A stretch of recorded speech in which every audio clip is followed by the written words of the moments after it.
Well, 5 Arab nations have cut diplomatic ties to Qatar, further deepening the rift between Gulf Arab nations over that country's support for Islamist groups.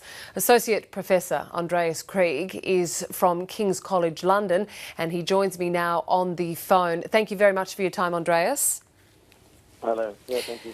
Qatar is ostensibly being accused of supporting terrorism by these 5 states. Can you give us a little bit of the history behind this dispute and why it's escalated so dramatically in the last few days?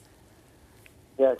Qatar has a long tradition of supporting all kinds of different groups, but not all terrorist groups. Actually, no terrorist groups have actually ever been directly supported. But Qatar, what they've generally done, they're a small state, they wanted to hedge the risk of living in such a tumultuous environment. And what they've done is basically establish links with different non-state actors in the region and present themselves always as a mediator. So to be a good mediator, you also have to reach out to groups that might potentially be considered to be problematic. That is, considered groups in in Syria and Yemen, but also in other parts of the Middle East.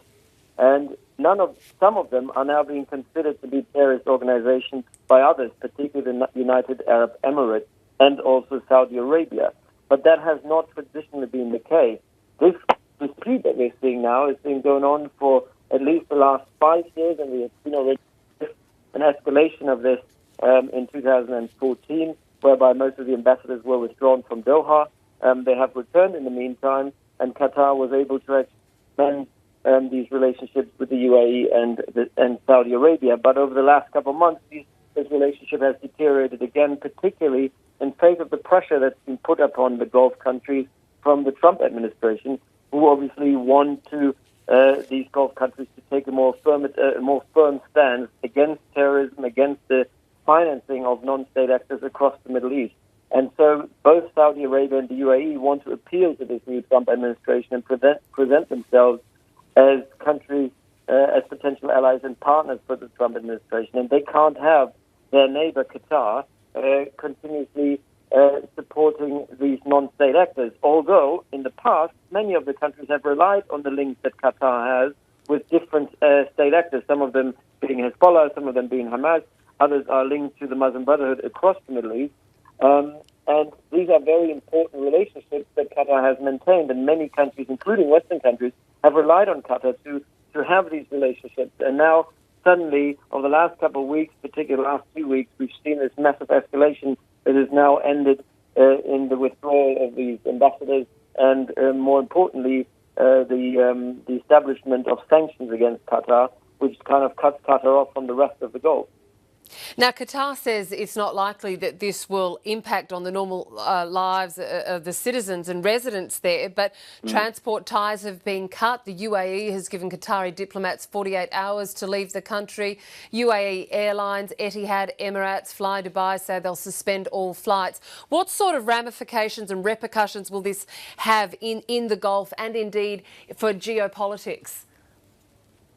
Well, I mean, first of all, it will have massive impact on the social psychology of people living in Qatar, whether they're residents or they're nationals, simply because Qatar is a country that's a peninsula that's attached to Saudi Arabia. The land border is vitally important for the supply of imports, all kinds of imports, including food. And I think this situation now is not sustainable. So if Qatar is further cut off, they're not independent enough to basically keep the normal state of affairs going for a long period of time. So something has to be done quite quickly.